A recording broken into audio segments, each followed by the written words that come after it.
இன்றைக்கு உங்களுக்கு ஒரு விடுதலை தேவை. உங்களுடைய சரீரத்தில் ஏதோ ஒரு பாதிப்பு, பலவீனப்படுத்துகிற ஆவி, பொருளாத சாத்தானுடைய கிரியை உங்களை தாக்கி உங்களை பலவீனப்படுத்தி வியாதிக்குள்ளாக்கி இருக்கலாம்.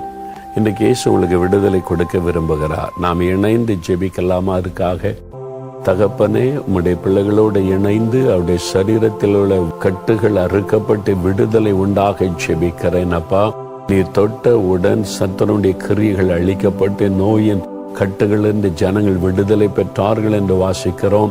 உம்முடைய தழும்புள்ள கரம் இந்த பிள்ளைகளை தொடட்டும்.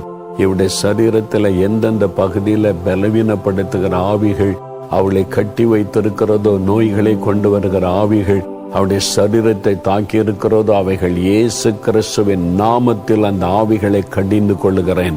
விடுதலை கொடுத்து விட்டதற்காய் ஸ்தோத்திரம், ஸ்தோத்திரம், ஸ்தோத்திரம். இயேசு கிறிஸ்துவின் நாமத்தில் ஜெபிக்கிறோம் பிதாவே.